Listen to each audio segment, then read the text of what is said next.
Now,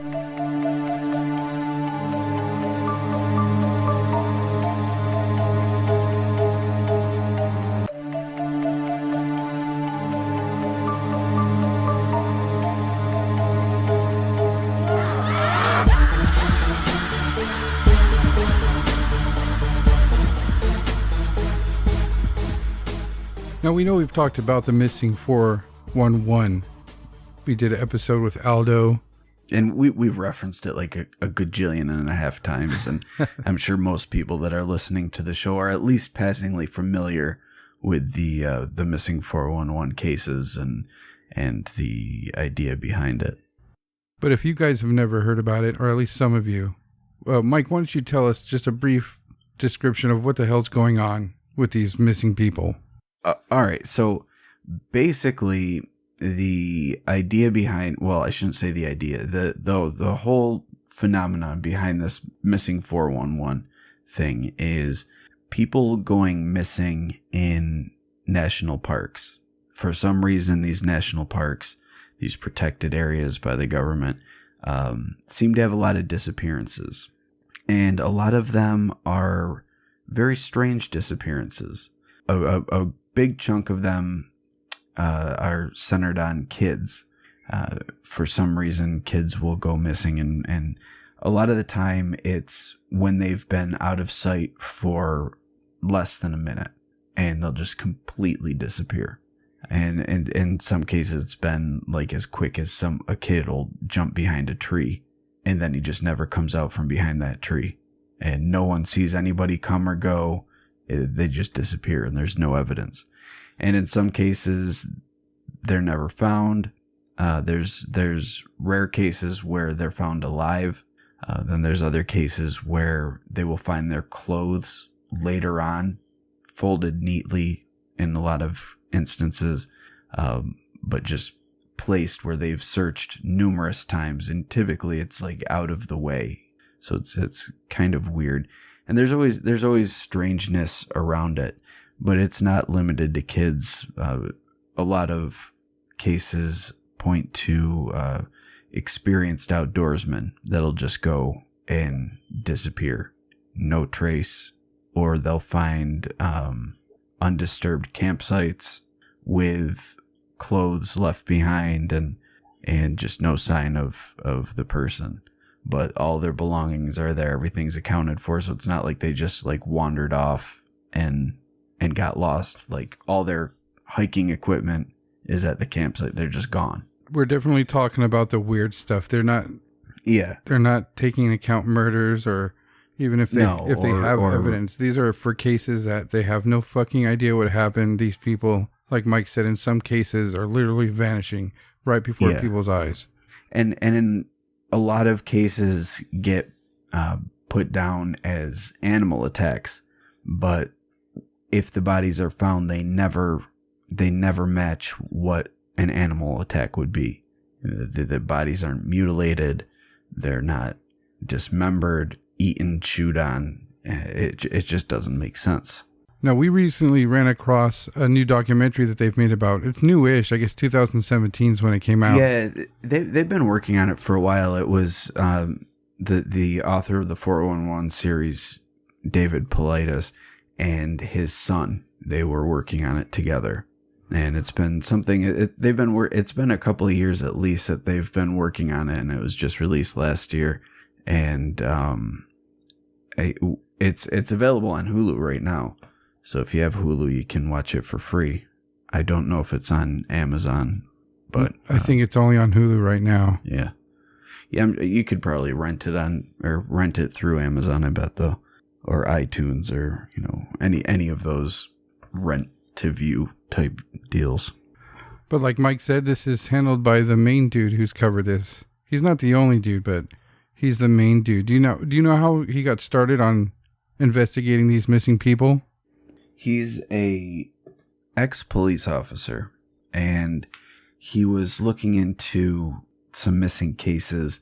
I don't remember what his first case was, but he started to notice this trend in weird disappearances in national parks. So he started doing research, because he was a former police officer. So he was, just doing investigating. Well, apparently he was in love with investigating, because after he was a police officer, he found himself bored, I guess, from what I read, and he decided to investigate Bigfoot. Oh, it started with Bigfoot? Yeah, I also read that while he was investigating Bigfoot, he actually had a park ranger pull him aside and ask his advice on what to do about these missing people, and that's how he got into investigating it. Interesting. The thing that he's come across that's so messed up is the fact that the national parks don't keep track of people that go missing within the park. So there's from park to park, there's no uniform policy for missing people or people that die within the park. So where some of them might keep records, other ones might leave it up to the local law enforcement to do that and not have any records at the park itself. There have been lobbyists that have tried to change that in Congress, and they've been told no. As weird as that sounds.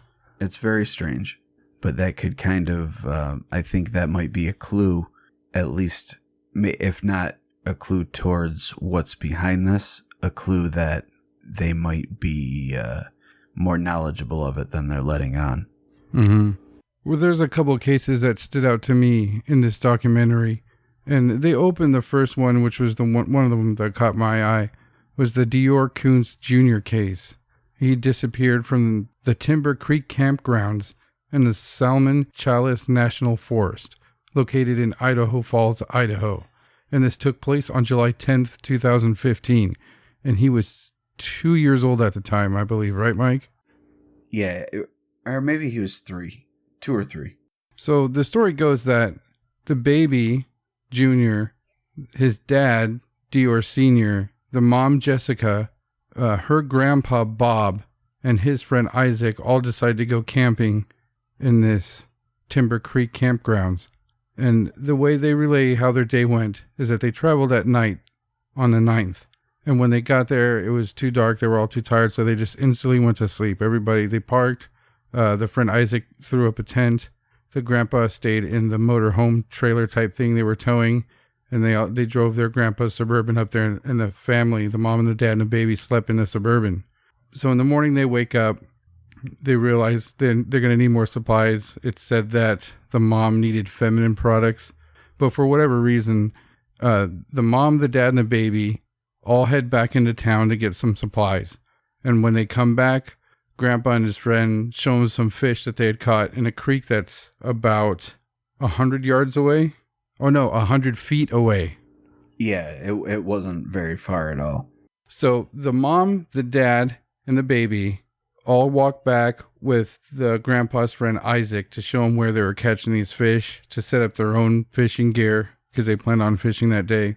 And about halfway to the creek, the mom or the dad, I forget which one, asked the baby if they wanted to go with them or if they wanted to stay with Grandpa, who was old as dirt. He was on an oxygen tank on his last legs, and the kid said that he wanted to stay with Grandpa. And the mom claims that as she walked towards this creek, that she checked back a few times to make sure the baby was going to Grandpa. And we're talking about 100 feet here. And they got to the creek, and they said they were there for anywhere between 10 and 15 minutes until they found a school of minnows in the lake, and they were kind of trapped. And they said that the baby would love to see this. So the dad goes back to get the baby, and the baby's gone. Grandpa's sitting outside next to the campfire where all the chairs are lined up. We all know how it is when you go camping.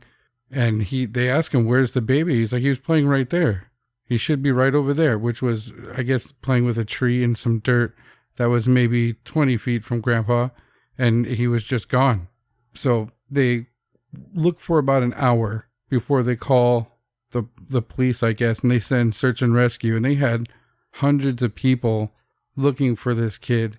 They described it as taking 5 steps, stop looking in every direction, including up, and then taking another 5 steps and doing the same. I think they searched for 8 days before they called off the search, but they returned home 3 days after they lost the baby. And of course, in the documentary, they go into more detail. We don't want to give it all away for you guys, but as you'd suspect, they look at the parents. The police look at the parents. They seem to be a little bit too much under the microscope in that documentary for my taste. They did, but I think it was because of the fact that the wife was getting all wishy-washy, and they told their lawyer or whatever, the guy who was trying, or no, he was a private investigator, and they told him they didn't want to take it national or report it on the national news. And they later explained that, and it made perfect sense what he was saying. He said they were making it about us, and we didn't need to be on national TV. The national news could have picked up the story without us. That was the point that and it made, that makes perfect sense. They went out there and reported what happened and what they did, and the news could have ran with it from there. Like, they don't need constant update from the parents. I mean, think about how upset you would be as a parent to lose a child and have to continually go on the news day after day after day, just repeating the same things. You have no updates. Why would you put yourself through that continually? If the national news wanted to pick it up, they could have used the information they had and went with it. You don't need to interview the parents again just for them to pick it up. They could have picked up the story and went with it from there. I agree. I didn't find that out of the ordinary. That private investigator actually ended up terminating his contract with them. Yeah. Because they turned down the national TV thing, which I think that was a weird move on that guy's part. Yeah. So what do you think about this case, Mike? I mean, they weren't in a place to where somebody could have came and took this kid. We can go down the hole of somebody living in the woods, maybe grabbing this kid. I see that hard to believe when he's with an eye shot of his grandfather. I don't know. It's 2018 now, and they still haven't found that little guy. They found nothing.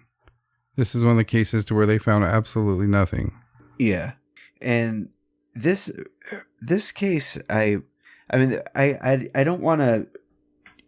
How am I gonna word it? I don't want to badmouth the documentary, but I was a little disappointed in it, to be honest with you, and because I feel like this case, while kind of weird, there's some weirdness involved as well, like family weirdness. So Dior's father seems to think that his wife's father, Dior, it would be little Dior's grandfather, he seems to think that he might be involved with his weirdo friend. They might be involved in the disappearance, and that her mother, little Dior's grandmother, is also in on it and is covering for him. And that seems kind of weird, a weird conclusion to draw. And it could just be someone that's frustrated and he knows that the grandfather was the last person to see him. But his friend is a fucking weirdo, man.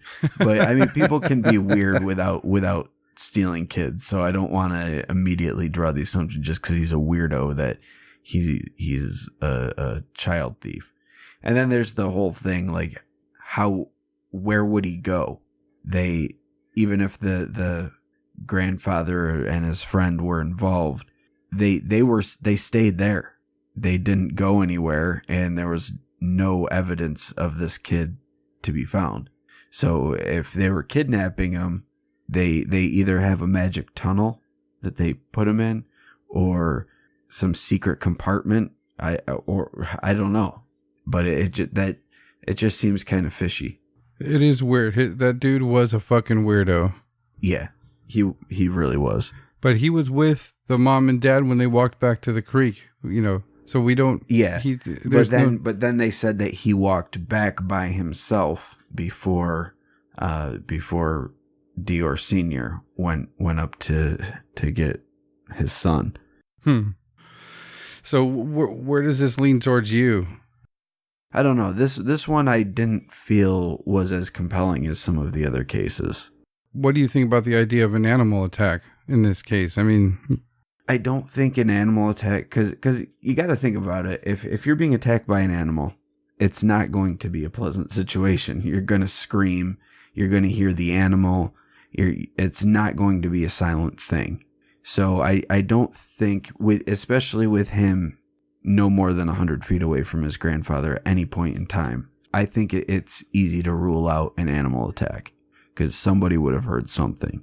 And granted, the grandpa probably couldn't do next to fucking nothing if something did happen but to him. But he could have at least heard, and reported it.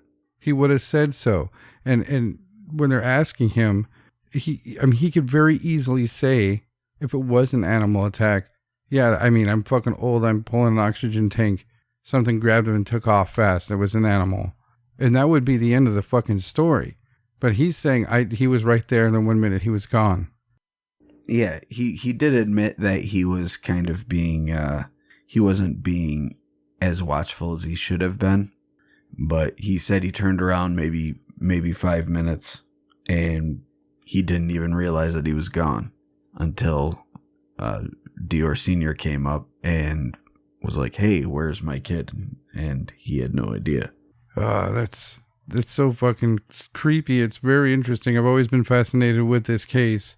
And like I read some stuff on Politis to where, I mean, it was from like Skeptic magazine or something like that, but he makes a big deal that 2 of the victims' names started with an A in his writings, and he wrote about how, well, 2 of these disappearances were located next to blueberry bushes. So I mean, he gets picked apart pretty hard, but he's all he's presenting is information, and I don't know, it's so weird and strange, but it's so fucking scary, man. I had a hard time watching this documentary. I had to rewatch it to take notes, and when I was done, I was like, I don't ever want to watch that again.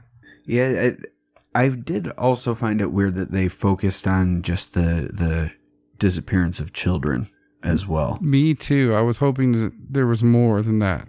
Yeah, and they didn't focus on any of the weirdness. They just kind of focused on all these cases. The one thing that was really cool, and this is a case that we've brought up numerous times about the kid that was, he was found on a mountainside at a place where it would be impossible for a 2-year-old to get, or maybe it was 6. Either way, it was like 12 miles up a mountain, and they had him as an adult on there, which was really, really cool. And he's like, I have no recollection of it at all, but people remember me and they remember the situation. And yeah, that was a case too, to where I had a problem with, which I'll comment more about at the end, but he disappeared. Him and his brothers were in a barn checking out a new calf that had been born, and the mother was in the house and dinner was done, and she yelled out that, they're on a farm, obviously. And she yelled out to the barn that dinner was ready, and 2 of her sons walked out. And they asked him, where's your brother? And he said that he ran around the barn. And in just the time for her, it took her to run to the back of the barn, this kid was gone. They found his jacket. They found that it was all torn up. So they were like, oh shit, it was an animal attack. But I think he's like 15 miles up a mountain, like you said. And they found him alive. Yeah, they found him face down in the snow. And he had scratches on his face, and when they got to him, he was alive, miraculously, against all odds. Somehow he was still there. Which, I mean, if they hadn't found him, he would have died. I mean, he was face down in the snow on a mountain. Yeah, and the scratches were just that, scratches. I mean, if this was an animal attack, it's not trying to... Yeah, and when they asked him what happened, he said that the cat scratched him. That is weird. Do you think an animal can do that? 15 miles that quickly? Well, so there's other stories that, these aren't in the documentary, but they're referenced in the books.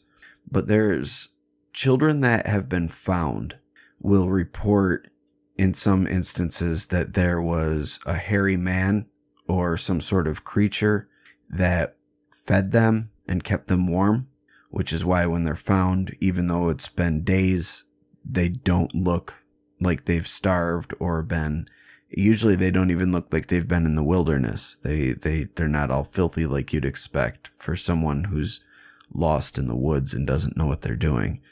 And they don't seem hungry. They say they've been fed. And they reference this hairy man or creature. And in some cases they've also referenced a old woman that, like, they come across this house and she takes them in and they stay with her for a while. Whoa, that's hella creepy. Yeah. That it's very odd. But there's also been a case of, like, it's in one of the books, but it was a little girl who said she could hear people calling for her. She was in the bushes and she could hear people calling for her and she could see them, but when she was calling back, nobody could hear her. And she said when she was listening to them, their voices sounded muffled, but then she just appeared where they had already looked, and she said she had been there the whole time. Wow. That's a weird point about that case and other cases that they've found the clothes and sometimes remains of these missing kids and people in places that they looked over and over again. Some up to a dozen times. Yeah, there was a case in 1946. It was a little girl. She was 8 years old. Her name was Catherine Van Alst. And she went missing after going for a walk near her camp. And her parents said that she got lost in the forest. They sent out a search party. Nobody was able to come up with anything. No clues, no traces of her at all. After 6 days, searchers were still looking. They called out her name, and she just stepped out of a cave and said, "Here I am." Whoa. And the place that she had gotten lost in was a place called Devil's Den. But that's another similarity. A lot of these cases happen in places named after, like, with imposing names, like Devil's Den. Or there was another kid who was missing. This was also a while ago. I think it was in the 30s, but his name was Alfred Beilhartz, and he went missing in the Rocky Mountain National Park. Which at Rocky Mountain National Park, there's a lot of documented missing cases there as well that are referenced in the books. But this kid went with his dad down to the river, and they were planning on meeting up with friends further down the river. But once they met up, they realized that Alfred was missing. So they put together a search party, and the next day, a bunch of people went looking for him. And a couple hikers later reported that they saw a young boy perched on a place on the side of this mountain called Devil's Nest. But they didn't realize that there was anybody missing at that point. And by the time they got back from their hike, they realized he was missing. They reported it. People went back, and he was gone. But that's, another reference to the devil thing. There's one of the most talked about cases that, at least early on in these books, was the Dennis Martin case. Do you remember that one? No, I don't. He was a 6-year-old kid that went missing. I think it was in the Smoky Mountain National Park.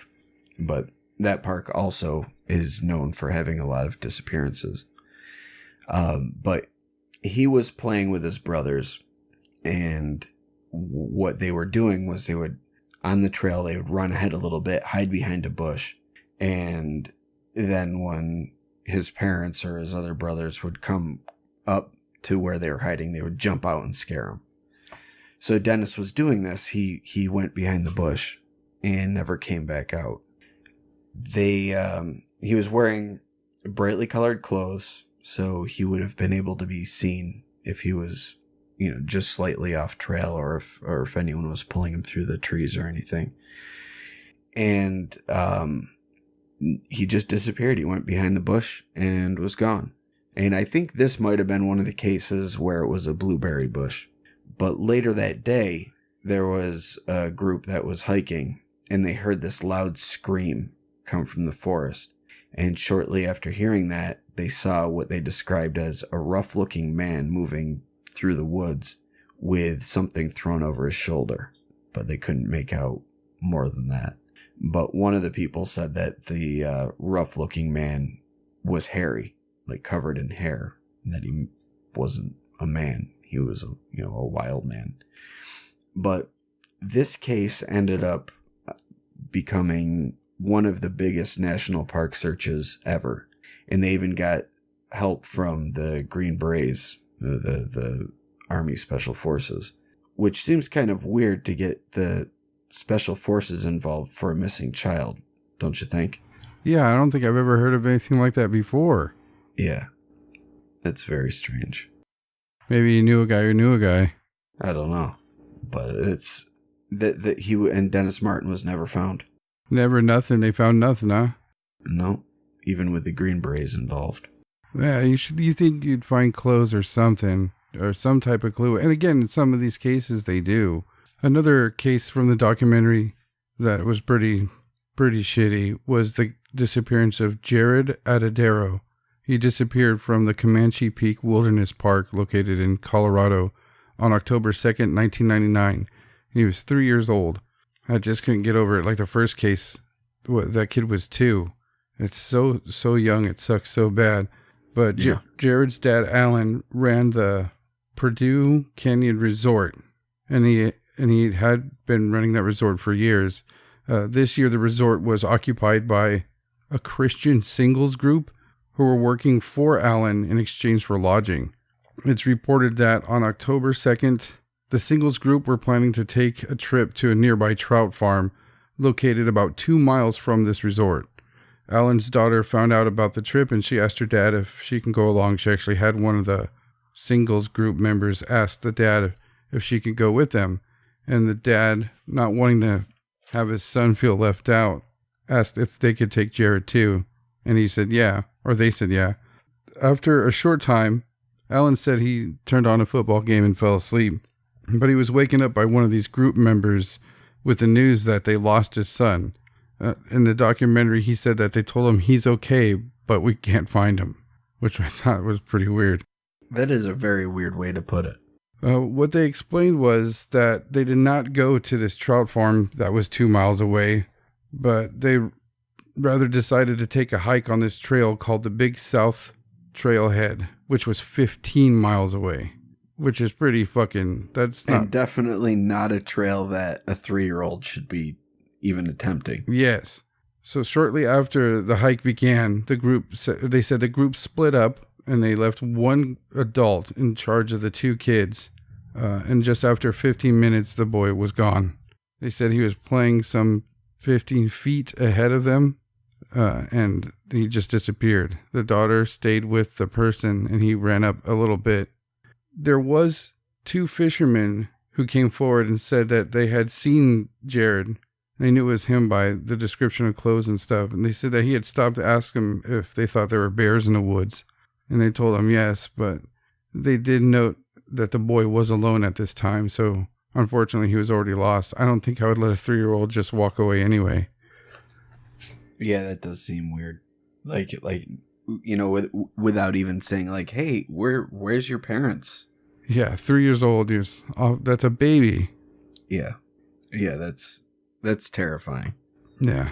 But they searched for 8 days, 24 hours a day, and they didn't find anything at all. 3.5 years later, hikers Rob Osborne and Gareth Watts were hiking in the same trail, the Big South Trail, where the boy went missing, and they decided to venture off the trail. And they said it was something like 2,000 feet into this rock bed where it goes up a mountain, and they found the boy's shoe, and it was at a height of over 500 feet from where the trail was. And it was pretty much pristine. Yes. Very weird thing about this case is that this shoe, they said it was brand new, but it was his shoe. The father confirmed that and everything. So they contacted authorities, and police found his clothes nearby, as well as the boy's skull cap, the cap of his skull, and a single tooth sitting on top of a log.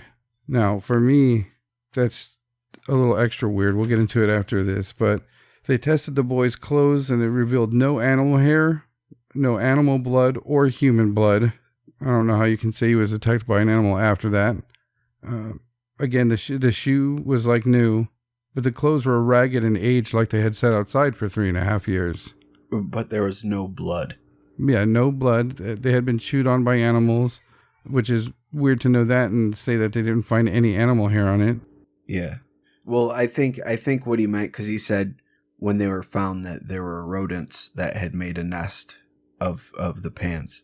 But I think at least what I took from it was that it was test for predators, and there was no predator fur on the clothes at all. Okay, that would make more sense.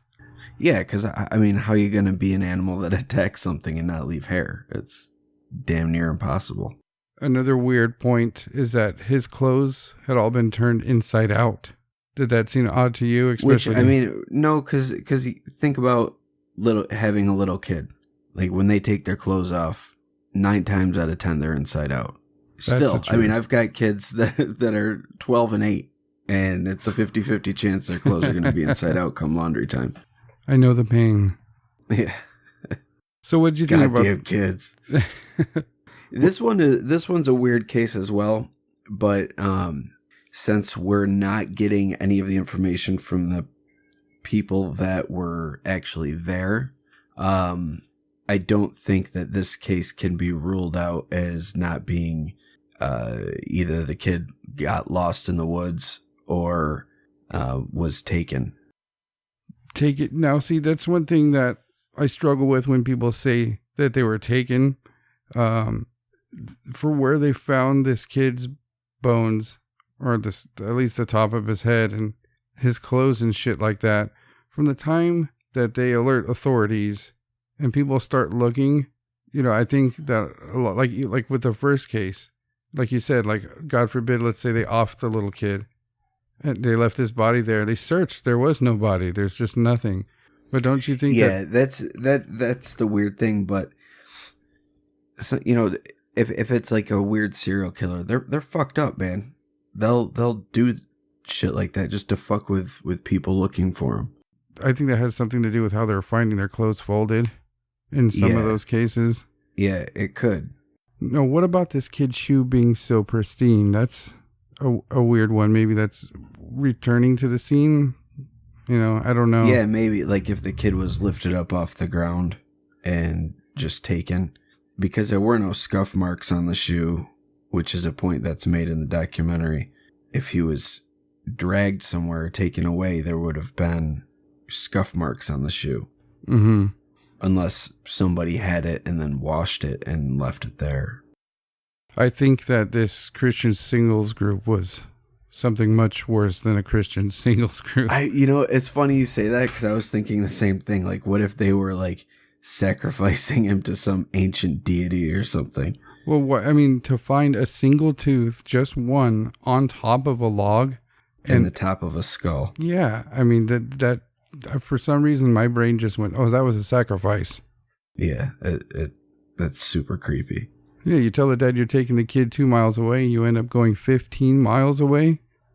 To a place. And then in the documentary, they showed the dad at the place where his son went missing. And he's like, this is no place for a 3-year-old. I should not have let him come, but he didn't know. I'm glad they found something, but I think that one's really, really fishy. And they didn't talk to anybody from this Christian group. Yeah. It was just, they just talked to the dad. They talked to a couple rescuers, and some people give their opinions on the case, but to go that high up, over 500 feet up a mountain, for people to be searching for 8 days, they said in this case, 24 hours a day, they were searching. And to not have somebody come down from that mountain, I just don't know what to make of that shit being up there like that. Again, especially just the skull cap and the tooth. That's weird. Yeah, and that part where he's holding the top of his son's skull, and he's like, in some weird way, like, I'm standing here holding my son right now. And it was just the top of his head. Like, oh my God. Yeah, I wouldn't be able to touch that. That's fucking heart-wrenching shit, man. Yeah. Yeah, that shit was rough, dude. All right, so let's not be downers anymore. Let's talk about the fun shit, the weird shit, the theories on what this could be. I know you got a humdinger, probably.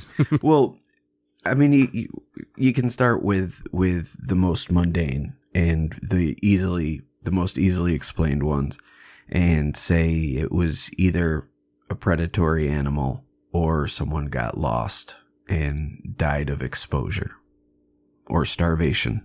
I don't remember where I read it. Sorry, but I looked at mountain lion attacks, and I guess there's been 15 fatal mountain lion attacks from 1915 till now. That doesn't happen a lot, and it seems that they all went to the mountain lion thing on almost all these kids. Yeah, and when a mountain lion attacks, typically they go for the neck, whether it be the throat or the back of the neck. They go for the neck because that's the easiest way to bring your prey down and the easiest way to kill them. You just cut off the airflow to their brain, or you break their spine with your bite. So it's none of the kids that were found, or even adults for that matter, had attack marks consistent with what a mountain lion would do to a body. And then they try to explain away the clothes being torn off and inside out as being the work of some predators. But predators, when they attack, they're going to be biting through your clothes. They're not going to be delicate enough to take them off. If they're going to take them off at all, they're going to rip through them, not grab them by the waistband and pull down so that they're inside out off your legs. It doesn't make sense. Thanks to the internet, I've seen plenty of people getting eaten by giant cats, and they don't care about the clothes. They don't take it off. Yeah, they're in attack mode. I mean, they don't eat animal fur either. That fur doesn't taste good. No one wants a mouthful of hair. So it's, they just tear through it, and then they get to the meat underneath. And the animal attack theory doesn't make sense. To me, I would say child abductions and being lost in the woods makes more sense than animal attacks. But the thing is, a lot of these cases can't be explained away like that. That's true. Let's give half of these to poor little unfortunate kids who just wander off and meet there in the wilderness. Let's say that the other half is child abduction. Who do you think's behind these child abductions? Because it can't be too easy to be hiding out in all these national parks. Well, it's one of two answers. One, the Freemasons, and two, barn owls. maybe the rare sect of Freemason barn owls. Barn owls that are Freemasons as well. Yeah, holy shit! Yeah. I mean, it's very rare, but it does happen, and they're wizards too. But there's some of these cases that you cannot explain away like that, like the case I referenced earlier, where the kid just went behind a bush and disappeared. No one saw him. He was wearing bright clothes. Even if someone were to have abducted him, you would have heard him running through the trees. You would have seen the flash of the color from his clothes. The kid probably would have screamed. Even if the guy had his hand over the kid's mouth, you're still going to hear him rustling through. He's not a fucking ninja.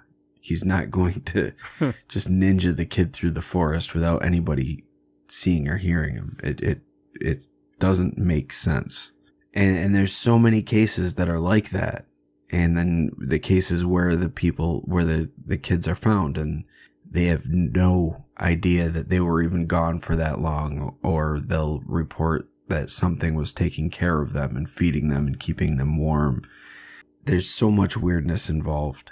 And I find it even stranger that it happens at national parks. It's not just some random stretch of woods. It's national parks. And the thing about national parks is they're protected areas.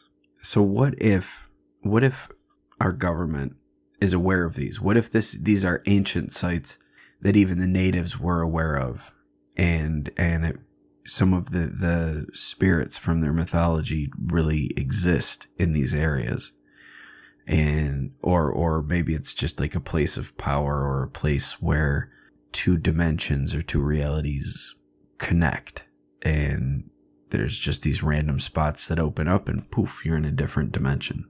But that, that would contribute to the mythology of vengeful spirits or things like that. But what if the government, after everything we've done with the Indians, finally realized that these places are powerful and that there are things there?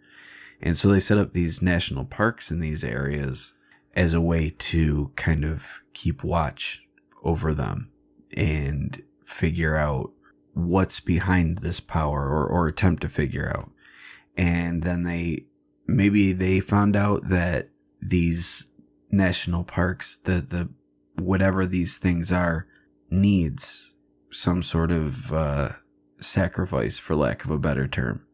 And so they figure, just by opening it to the public and making it a site where lots of people can go, that this will kind of just work its way out. Kids will get away, people will go missing, and if they don't keep track of it, then they can't admit that there's an issue with the national parks, which is why they will not agree to keeping documents or keeping track of all the people that go missing in the parks, because it provides them with deniability.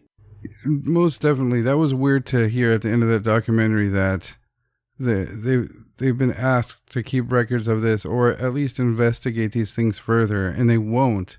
And they said to get a list from all the national parks of missing people with no explanation would cost too much money, at a whopping like $1.4 million. Fucking pay for it. That's what you're there for. Pay for it. They just refuse to do anything about it. I mean, they won't even keep count of how many people this is happening to anymore.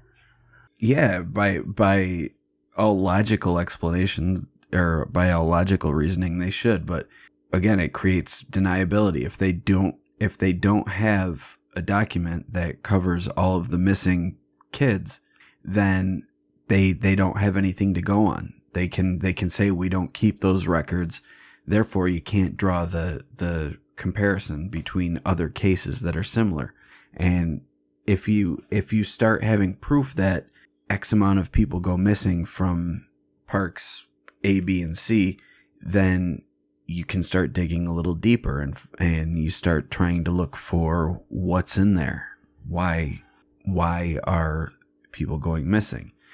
Why is it that when this little boy went missing, special forces came in and took over the search operation? I've never heard of that happening. No, when you said that, my mind didn't go, oh, sick. My mind went, what? Yeah, and these weren't just dudes that were special forces. Like, they came in fully armed, like with machine guns and shit. Wow, why are you bringing machine guns to search for a little kid? Wow. Like, it sounds like they're searching for Predator or something in there. Yeah, no kidding. Clearly there's something going on.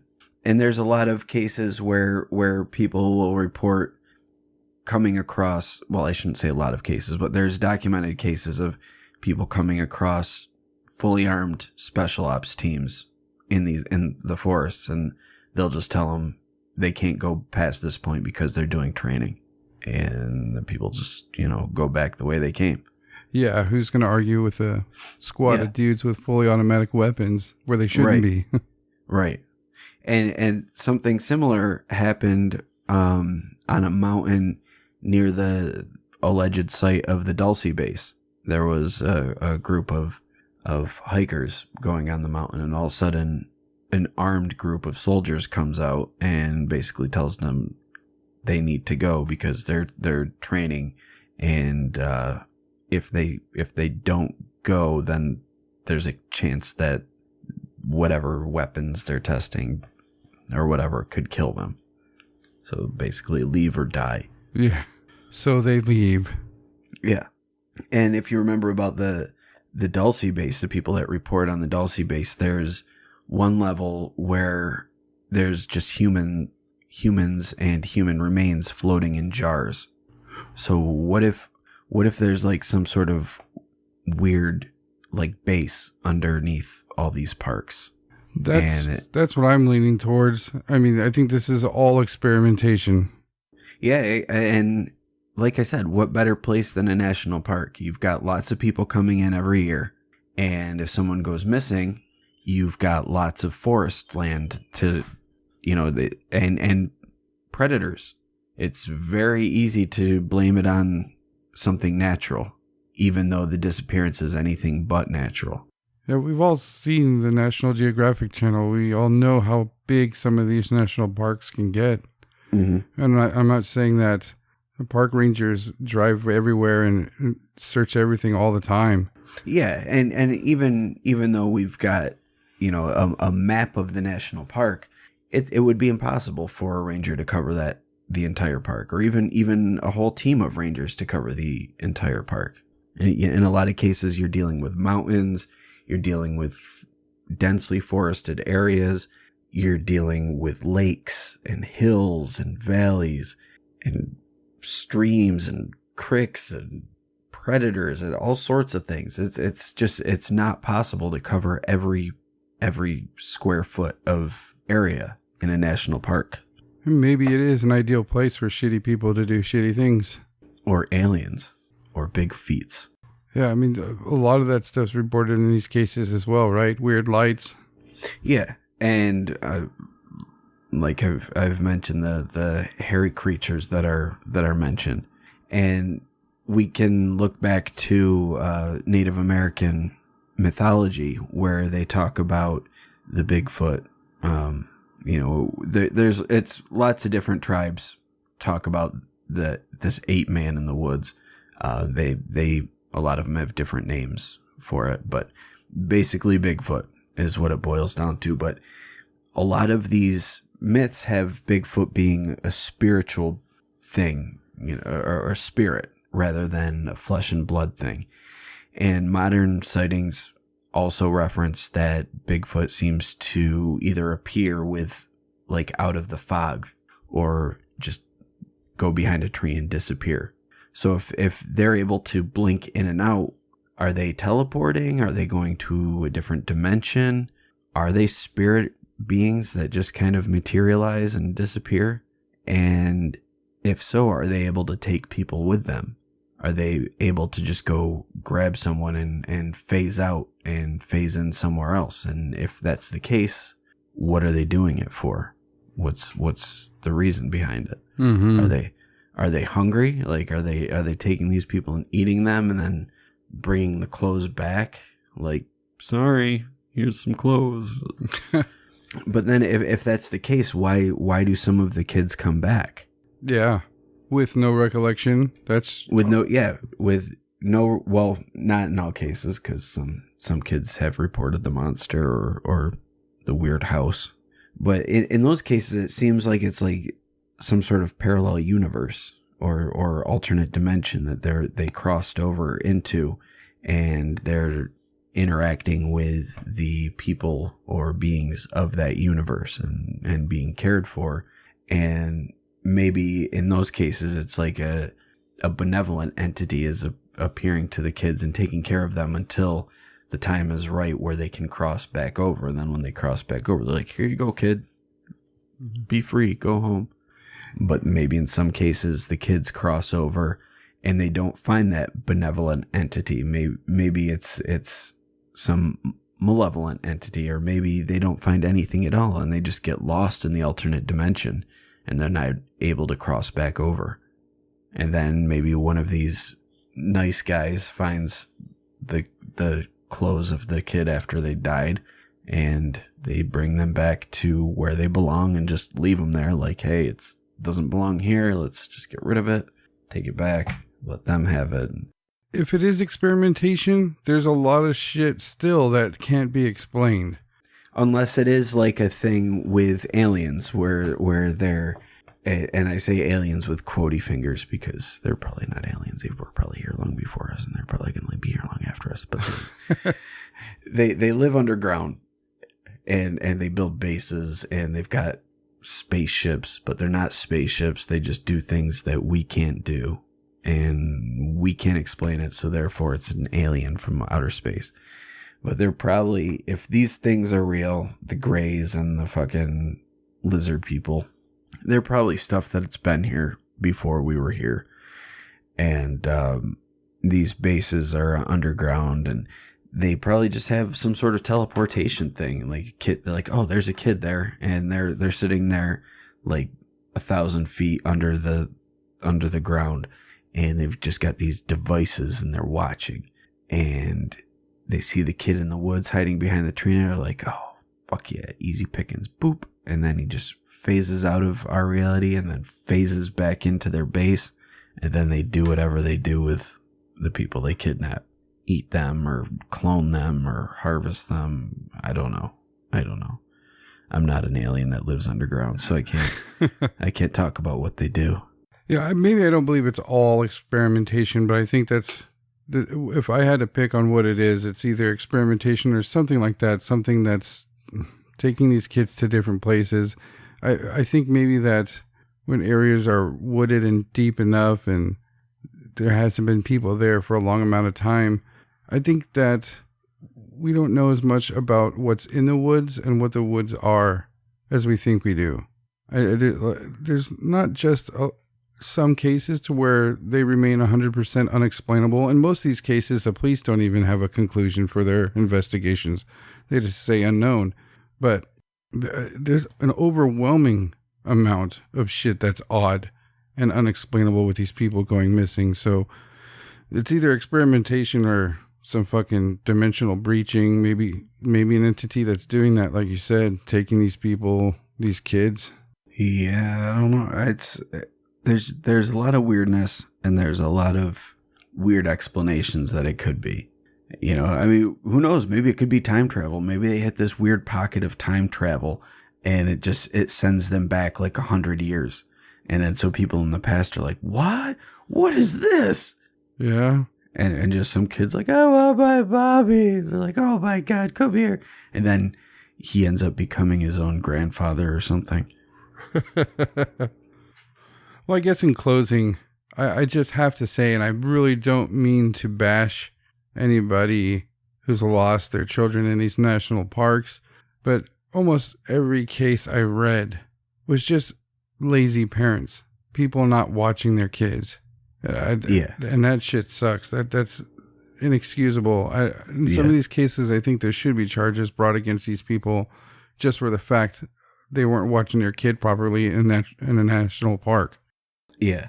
I mean, after hearing these stories, I was so terrified whenever we went, even if it was just like a local park and we're just going on a simple trail through the woods.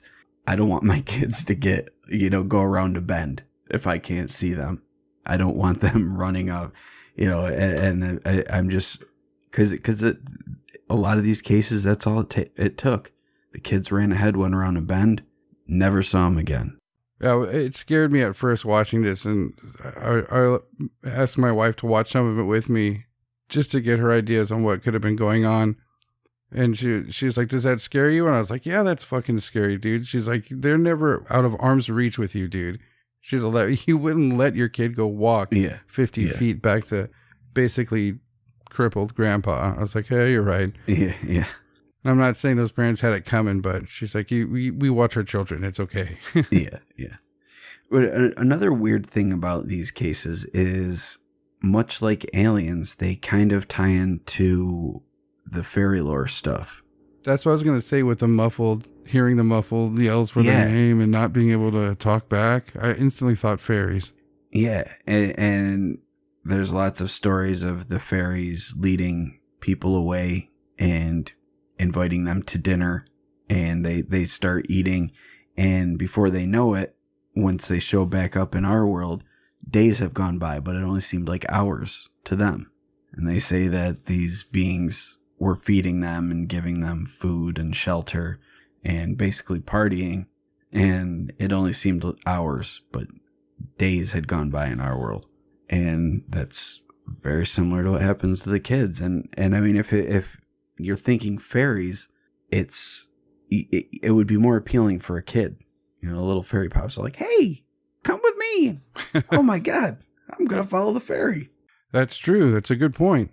Well, I've never gone camping, and anybody who asks me to go camping with them can stick that camping trip right up their ass. I'm sure absolutely zero people are surprised by that reaction from you, Mateo. Me, meanwhile, I'll go camping all day, every day. I'll fucking ride around on Dogman. I'll pluck Bigfoot's eyebrows. I'll throw rocks at UFOs. I don't care. What if you find a Bigfoot and it just completely falls in love with you? Is it a dude Bigfoot? You don't know. It's covered in hair. Oh, I would know, Mateo. I would know. Thank you for listening to the Whatcast. You can find us on Twitter, Instagram, Facebook, iTunes, and YouTube. Enjoy the podcast. Get yourself a Whatcast t-shirt or a sticker pack. Who was that dude on that one episode? Try the links in Homie's page. All this and more can be found at www.thewhatcasters.com. Thanks again for listening and have a great week.